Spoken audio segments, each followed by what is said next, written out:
Imagine being just 16 years old, barely old enough to drive, still figuring out who you are, when suddenly your entire future is ripped away in a single moment. You're sitting in a cold courtroom, hands trembling, surrounded by strangers in suits. The air is heavy. Your mother is quietly sobbing behind you, and every eye in the room is fixed on you. Then the silence is broken. The judge leans forward, his voice steady and unforgiving, as he says the words you thought you'd never hear in your life. You are sentenced to life in prison. At that moment, time seems to stop. A teenager, still technically a child, condemned to spend the rest of his life behind bars with hardened criminals. No chance at freedom, no second chance to grow, just an endless sentence stretching out into the unknown. This isn't the script of a movie, and it's not some exaggerated story meant to scare kids straight. This is real. A real teen, a real crime, and a real punishment that has left people divided, questioning whether justice was served or if society failed someone far too young. His story is both heartbreaking and shocking, and it starts long before the day he stood in front of that judge. But even before we get into the past, let's stay in that moment for just a little longer, because in that courtroom, you could feel the tension like a knife in the air. The victim's family, broken and angry, stared at him with eyes full of pain.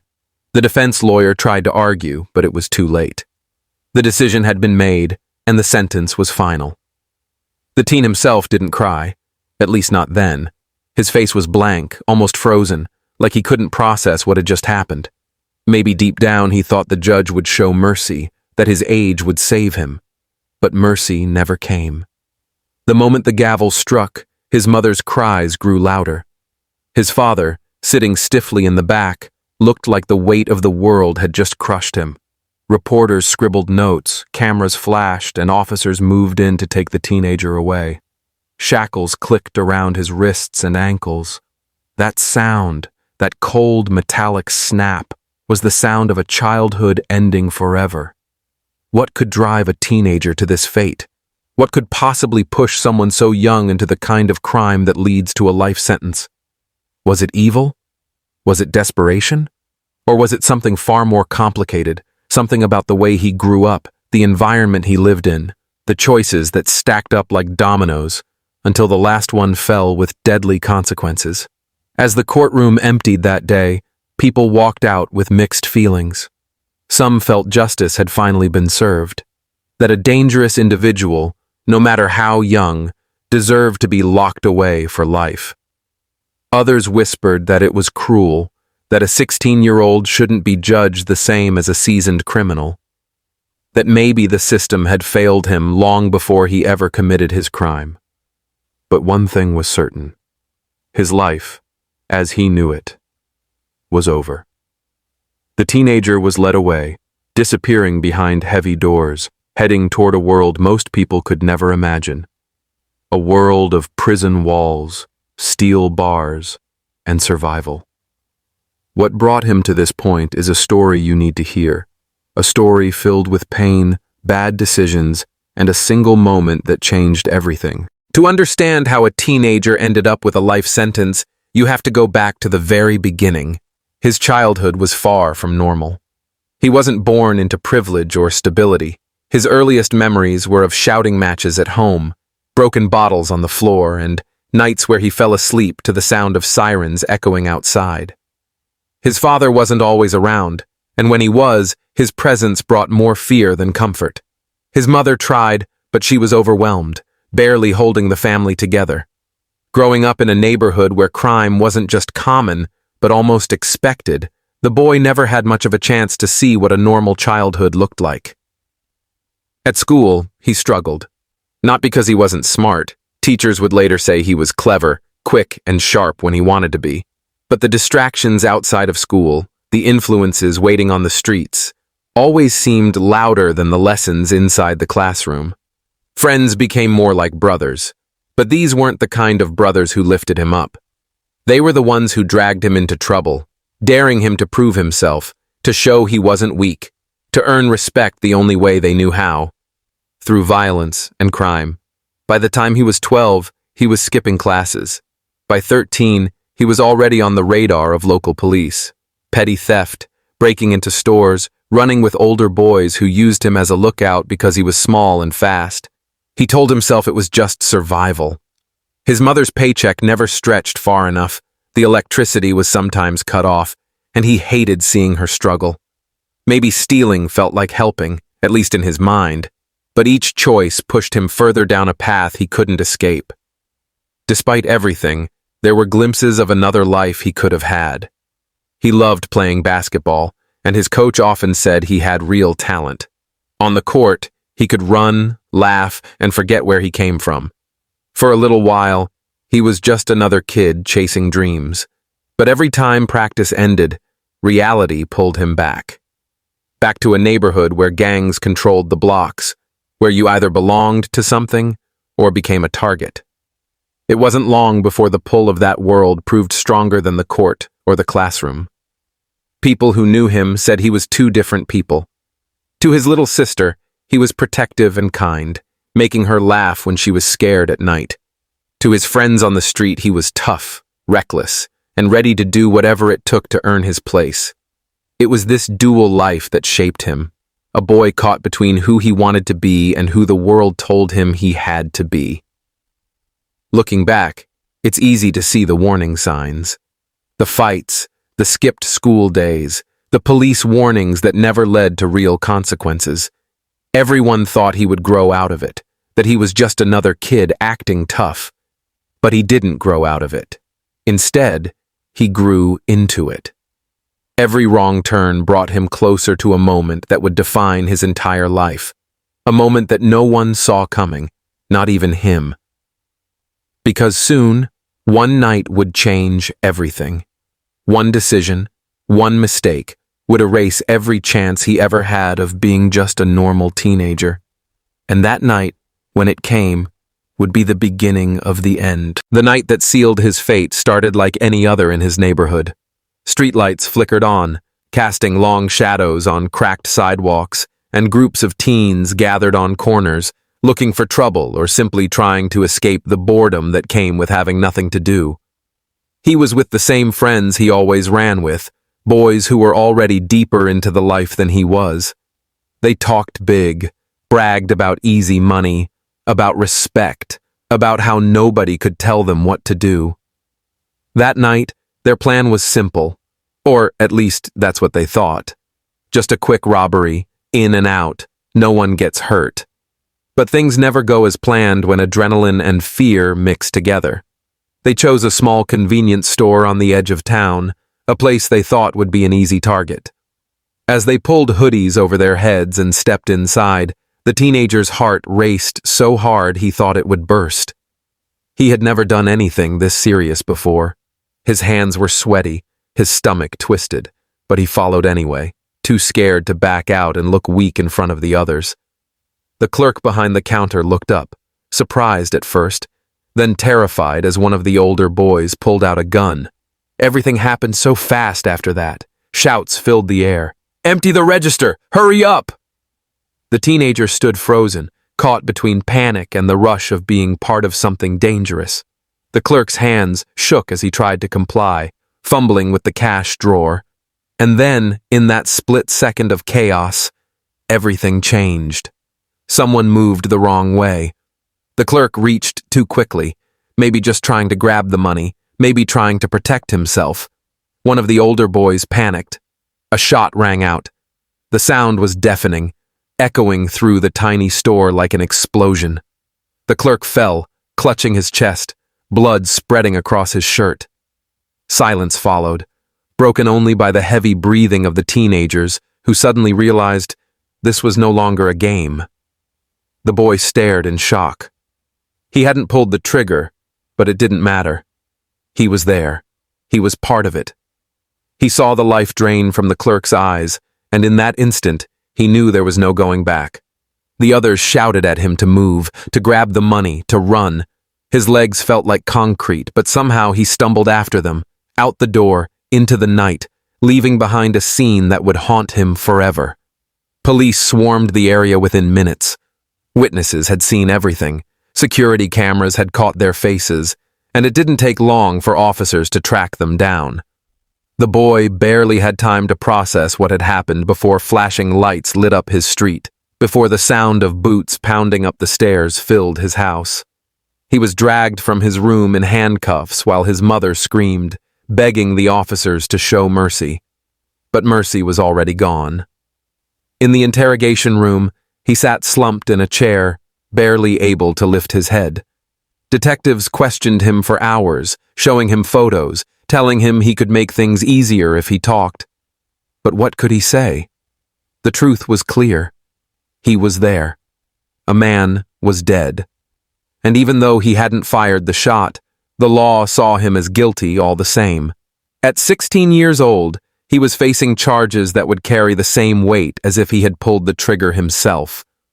That night changed everything. One split-second decision, one act of fear, and his life was over before it had even begun. The next time he saw the world beyond those walls, it would be from the inside of a courtroom, where his entire future would be decided. The courtroom was packed the day his trial began. Rows of benches were filled with reporters, curious onlookers, and two families sitting on opposite sides of the room, one grieving the loss of a loved one, the other praying for a miracle that could save their son. The atmosphere was tense, suffocating, every word echoing in the silence. At the front, the teenager sat at the defense table, a boy in an oversized suit, looking smaller than ever under the harsh lights. His hands were cuffed, his eyes downcast. He didn't look like a hardened criminal, not yet. He looked like what he was, a kid caught in something far bigger than himself. But the prosecution didn't see a kid. To them, he was part of a violent act that had ended an innocent life.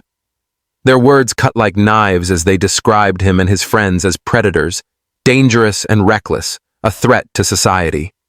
They played the surveillance footage over and over, the grainy black and white images showing the moment they stormed into the store, the panic, the gun, the shot. The jury watched in silence, their faces heavy with the weight of what they were seeing. The prosecutor's voice thundered through the room. It doesn't matter who pulled the trigger. They all went in together. They all share the blame. This was murder. His defense attorney tried desperately to shift the narrative. He argued that the boy had never touched the gun, that he was pressured by older kids, that his age mattered. He painted a picture of a child from a broken home, a boy who still had potential to change, to learn, to grow. He's not beyond saving, the lawyer said. He doesn't deserve to have his life taken away before it's even started. But as the trial went on, it became clear that sympathy was in short supply. The victim's family sat quietly, but their presence said everything. The widow clutched a tissue in her hand, her eyes red and swollen. A teenage daughter sat beside her, staring straight ahead, her expression filled with grief and anger. Every time the defense mentioned the boy's age, the prosecutor pointed back to the victim's family. What about them? What about their second chance? Where's the father who should still be alive? Witnesses testified, describing the chaos of that night. Police officers detailed the arrest, the evidence, the lack of remorse they claimed to have seen. The boy himself barely spoke. When he did, his voice was quiet, almost trembling, as he said he never meant for anyone to get hurt. But the courtroom was unforgiving. To some, his words sounded hollow. To others, it didn't matter. Intent couldn't bring the dead back. The day the verdict came, the room was so silent you could hear the creak of wooden benches as people shifted nervously. The jury filed in, their faces unreadable. When the foreman stood and spoke the word guilty, the sound seemed to echo forever. The boy's mother broke into sobs, clutching her chest as if her heart had been torn out. His father bowed his head, tears sliding down his face. Across the aisle, the victim's family held each other tightly, tears of their own falling, though theirs carried a different weight, a mix of sorrow and justice. Then came the sentencing. The judge's voice was steady, formal, without hesitation. He acknowledged the boy's age, but reminded the court that a man had lost his life, and justice demanded accountability. And then the words that shattered everything. Life in prison. The boy sat still, his eyes fixed on the table in front of him. No tears, no reaction, just emptiness. Maybe he was too shocked to feel anything. Maybe he had already known deep down what the outcome would be. Either way, as the gavel came down, his childhood officially ended. The courtroom emptied slowly, leaving behind the echo of those words that would follow him forever. After the sentence was handed down, the teenager was escorted from the courtroom and taken into a world few people could ever imagine. The clang of the cell door closing behind him was unlike anything he had ever heard. It wasn't just the sound of metal against metal. It was the sound of freedom slipping away. The sound of years he would never get back. At just 16, he was now an inmate in a place filled with men twice his age, men who had lived hard lives and done terrible things. To them, he was just another body, another number, another soul swallowed by the system. The first days were the hardest.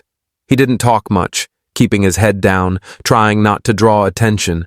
But in prison, weakness is dangerous. Other inmates tested him, pushed him, waiting to see if he would break.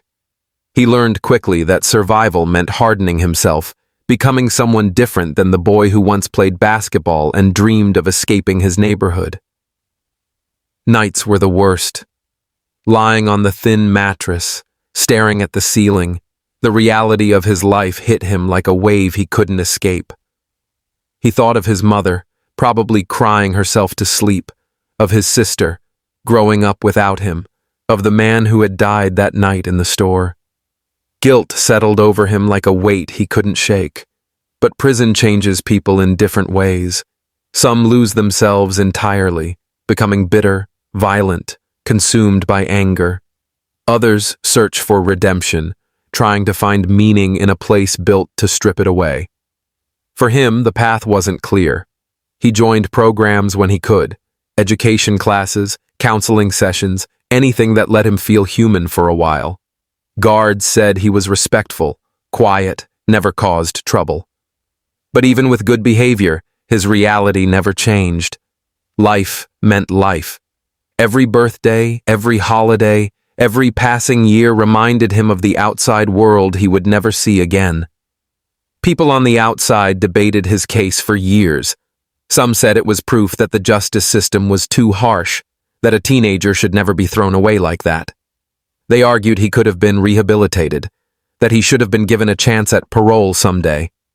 Others disagreed, pointing to the victim's family and the permanence of their loss. A man was dead, and his children would never see their father again.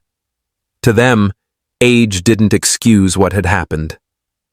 Justice was justice. And so the debate continued, even as he grew older behind bars. The boy became a man, his face harder, his eyes heavier. Yet deep down, there was always that lingering question. Was he the same reckless kid who ran into that store? Or had he truly changed? Could society ever forgive him, or would his name always be tied to that one night, that one decision that destroyed two families? In the end, his story forces us to ask difficult questions. Should a 16-year-old be locked away forever, or should they be given the chance to prove they can change?